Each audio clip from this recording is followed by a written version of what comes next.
আসসালামু আলাইকুম।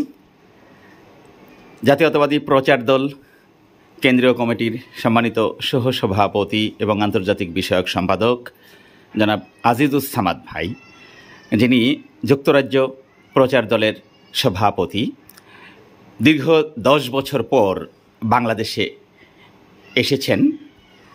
আমরা জাতীয়তাবাদী প্রচার দল কেন্দ্রীয় কমিটির পক্ষ থেকে সম্মানিত নেতৃবৃন্দ সবাই আমাদের প্রিয় আজিজুস সামাদ ভাইকে এয়ারপোর্ট থেকে রিসিভ করে আমাদের সাধারণ সম্পাদক জনাব আকবর হোসেনের বাসায় নিয়ে এসে এখন ফুলেল শুভেচ্ছা দিচ্ছি। আমরা ওনার কাছ থেকে অনুভূতি জানব। দীর্ঘ 10 বছর উনি লন্ডনে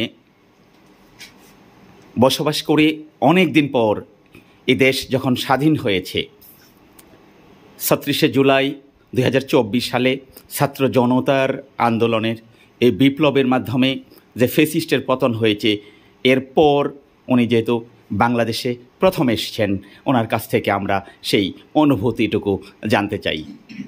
আমাদের সকলের প্রিয় জাতীয়তাবাদী প্রচার দল কেন্দ্রীয় কমিটির সম্মানিত সহ-সভাপতি জনাব আজিজুস সামাদ ভাই, আপনি আপনার অনুভূতি ব্যক্ত করুন। বিসমিল্লাহির রহমানির রহিম। আমি সর্বপ্রথমে মহান আল্লাহর কাছে শুকরিয়া আদায় করতেছি। দীর্ঘ 10 বছর পর আমি বাংলাদেশে আসতে পেরেছি। ফ্যাসিস্ট স্বৈরাচারী শেখ হাসিনার পতনের কারণে আমি বাংলাদেশে আসতে পারলাম। মহান আল্লাহর কাছে আবারও আমি শুকরিয়া আদায় করতেছি। আমি আপনাদের প্রত্যেকের কাছে চিরকৃতজ্ঞ হয়ে থাকব। বিশেষ করে আমার মাহফুজ কবির সাহেব, আমাদের জাতীয়তাবাদী প্রচার দলের সম্মানিত সভাপতি, সম্মানিত সহসভাপতি, আমার সম্মানিত সাধারণ সম্পাদক, আমাদের বোন সেরিনা, তারপরে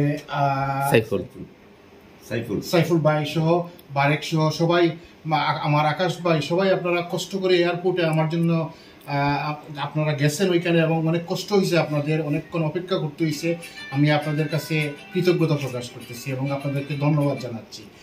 আর বিশেষ করে বাংলাদেশে আসতে পেরেছি, এটা একটা মারাত্মক অনুভূতি। আপনারা হয়তো অনেকে চিন্তাও করতে পারবেন না। আমরা যারা বিদেশে থাকি, দেশের জন্য আমাদের প্রাণটা সবসময় কাঁদে, কারণ আমরা দেশে বড় হয়েছি। আমি যখন, আমার বয়স যখন 31 বছর, তখন আমি বাংলাদেশ থেকে পার্মানেন্টলি চলে যাই, এবং আজকে 37 ইয়ার্স হয়ে গেছে আমার, আমি দেশের বাইরে আছি।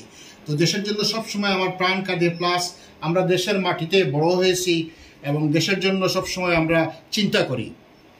বিগত 16 বছর দেশের এই স্বৈরাচারী শেখ হাসিনার কারণে বাংলাদেশে আমার মতো অনেকেই আসতে পারে নাই। আমি মারাত্মক একটা অসুবিধার মধ্যে ছিলাম। বাংলাদেশের ব্রিটিশ হাইকমিশন যেটা বাংলাদেশে আছে, সেই হাইকমিশনের রেড লিস্টে আমার নামটা ছিল, ওইখানে আমি লেখালেখি করার জন্য, যার জন্য আমি বাংলাদেশ